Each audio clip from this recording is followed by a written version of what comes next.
نحمده ونصلي على رسوله الكريم أما بعد فأعوذ بالله من الشيطان الرجيم بسم الله الرحمن الرحيم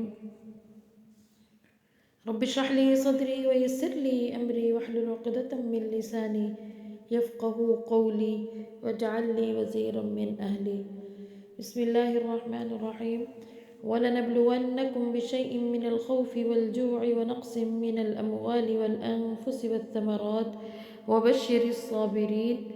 قال الله تعالى في مقام آخر كل نفس ذائقة الموت وإنما توفون أجوركم يوم القيامة فمن زحزح عن النار وأدخل الجنة فقد فاز وما الحياة الدنيا إلا متاع الغرور. صدق اللہ العظیم. موت ایک ایسی تلخ حقیقت ہے جس سے کوئی نہیں بچ سکتا. وَلَنَبْلُوَنَّكُمْ بِشَيْءٍ مِّنَ الْخَوْفِ وَالْجُوعِ وَنَقْصٍ مِّنَ الْأَمْوَالِ. اس آیت میں اللہ رب العزت فرما رہے ہیں کہ ہم تمہیں ضرور کسی چیز کے خوف سے آزمائیں گے اور بھوک دے کر آزمائیں گے. وَنَقْصٍ مِّنَ الْأَمْوَالِ وَالْأَنفُسِ اور مال میں کمی دے کر، مال میں کسی قسم کا نقصان دے کر، اور اسی طرح جان کی کمی دے کر یا جان میں کسی قسم کا نقصان دے کر ہم تمہیں آزمائیں گے، اور تمہارے پھلوں میں، تمہاری فصل میں کمی کر کے یا فصل میں کوئی نقصان دے کر ہم تمہیں آزمائیں گے. اللہ رب العزت ہمیں پہلے متنبع کر رہے ہیں، ہمیں پہلے بتا رہے ہیں کہ ایسی اگر کوئی سچویشن آ جائے تو آپ نے پریشان نہیں ہونا، بلکہ کیا کرنا ہے؟ صبر کرنا ہے. اور پھر اللہ تعالیٰ نے صبر کرنے والوں کے لیے کیا وہ کہا کہ وہ بشر الصابرین، صبر کرنے والوں کے لیے خوشخبری ہے. اسی طرح اللہ تعالیٰ اپنی ایک اور آیت جو میں نے بھی آپ کے سامنے تلاوت کی، اس میں اللہ رب العزت فرماتے ہیں کہ کل نفس ذائقۃ الموت، ہر نفس نے موت کا مزہ چکھنا ہے. جو جان اس دنیا میں آئی ہے اس نے لازمی موت کا مزہ چکھنا ہے. اگلے حصے میں اللہ رب العزت فرماتے ہیں وَإِنَّمَا تُوَفَّوْنَ أُجُورَكُمْ يَوْمَ الْقِيَامَةِ، اور پھر جب تم اللہ کے ہاں حاضر ہوگے تو تمہیں پورا پورا تمہارے اعمال کا اجر دیا جائے گا، چاہے وہ اعمال تمہارے اچھے ہیں چاہے برے ہیں. اچھے ہیں تو اجر اور برے ہیں تو سزا، تو وہ تمہیں پورا پورا دیا جائے گا. یعنی کسی کے ساتھ ناانصافی نہیں کی جائے گی. ایسا نہیں ہوگا کہ وہ دنیا میں برائیاں کرتا رہا اور آخرت میں جو ہے اللہ تعالیٰ اس کو کسی نیکوکار کے برابر اجر دے دے، ایسا بالکل نہیں ہوگا. پھر اللہ تعالیٰ ہمیں آگے کیا فرما رہے ہیں فَمَنْ زُحْزِحَ عَنِ النَّارِ وَأُدْخِلَ الْجَنَّةِ، جو آگ سے بچا لیا گیا اور جنت میں داخل کر دیا گیا وہ کامیاب ہو گیا. اب دیکھیے اللہ رب العزت ہمیں یہاں پہ کامیابی کا معیار بتا رہے ہیں. یہاں پہ تھوڑا سا ہمیں سوچنے کی ضرورت ہے کہ ہمارے نزدیک اور اللہ رب العزت کے نزدیک کامیابی کا معیار کیا ہے. ہمارے نزدیک کامیابی جس کی دنیا میں زندگی اچھی گزر رہی ہو، جس کے پاس مال دولت بھی ہو، اولاد جیسی نعمت بھی ہو، شہرت بھی ہو، پیسہ بھی ہو، وہ ہمارے نزدیک کامیاب ہے. جبکہ اللہ کے نزدیک کامیابی یہ ہے کہ جو آگ سے بچا لیا گیا اور جنت میں داخل کر دیا گیا. مطلب یہ کہ جس نے یہاں پہ اللہ کا حکم مانا، قرآن و سنت پر عمل کیا، اللہ کے ہر فیصلے کے مطابق اس نے زندگی گزاری، اللہ کے ہر قدم پر اللہ کے فیصلے کو دیکھا، تو وہ جو ہے وہ کامیاب ہو جائے گا. اب ہمارے نزدیک کامیابی کیا ہے اور اللہ کے نزدیک کامیابی کیا ہے، یہ ہمارے لیے بہت زیادہ سوچنے کا مقام ہے. کیوں کہ اللہ کون ہے؟ اللہ ہمارا مالک ہے نا، ہم اس کے کیا ہیں؟ بندے ہیں. جو مالک حکم دیتا ہے اس کے غلام نے، اس کے بندے نے تو وہ لازمی کرنا ہوتا ہے. اس کے پاس گنجائش نہیں ہوتی کہ وہ اپنے مالک کے حکم عدولی کرے یا اپنے مالک کا حکم نہ مانے. غلام کے پاس، بندے کے پاس اس کی گنجائش نہیں ہوتی. اب یہاں پہ جب ہمارا رب ہمیں یہ حکم دے رہا ہے، ہمارا رب ہمیں یہ بتا رہا ہے کہ اگر تم آگ سے بچا لیے گئے اور جنت میں داخل ہو گئے تو داخل کر دے گئے تو کامیاب ہو جاؤ گے، لیکن ہم کیوں نہیں مان رہے؟ کمی یہاں پہ صرف اس چیز کی ہے کہ ہم نے اپنے رب کو رب مانا ہی نہیں ہے، اپنے رب کی ہم نے پہچان کی ہی نہیں ہے. ضرورت اس بات کی ہے کہ ہم اپنے رب کی پہچان حاصل کریں، اپنے مالک خالق رازق کی پہچان حاصل کریں. ہم اس کو اقرار باللسان کے ساتھ تصدیق بالقلب بھی کریں. صرف زبان سے اقرار کر لینا کافی نہیں ہے جب تک ہم دل سے اس کو اپنا مالک اور خالق نہیں مانیں گے. تو اللہ نے ہمیں 2 زندگیاں عطا کی ہیں.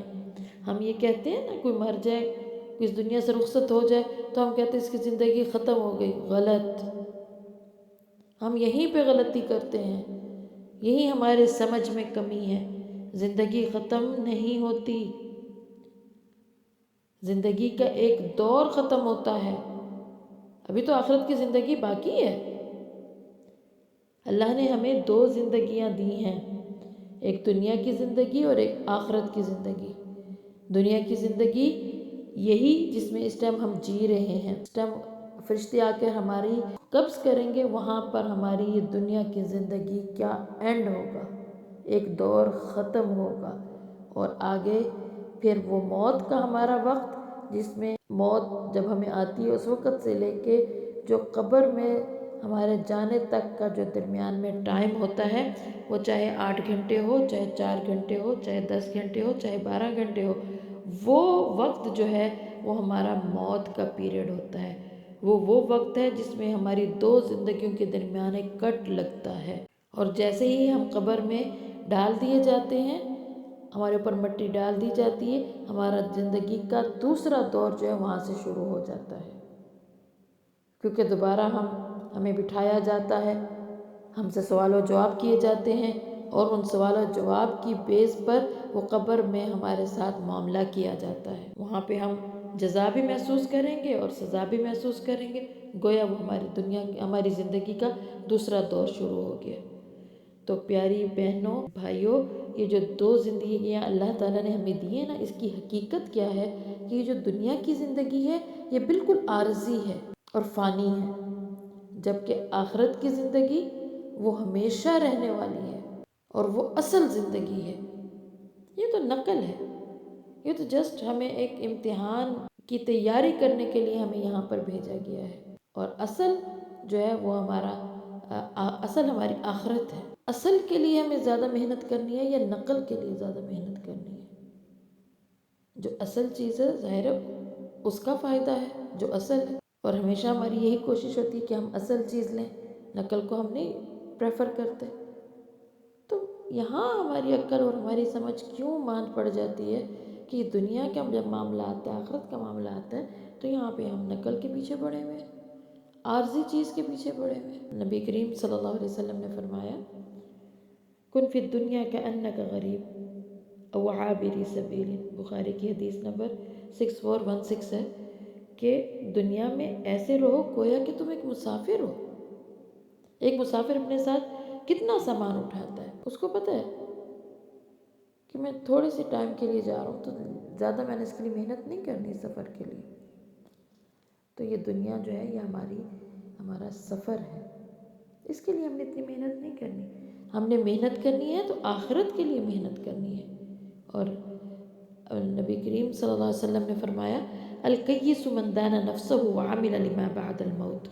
عقل مند وہ ہے جو اپنی خواہشات نفس پر کنٹرول کرے اور موت کے بعد والی زندگی کے لیے عمل کرے. ہم سمجھدار تو تب ہوں گے.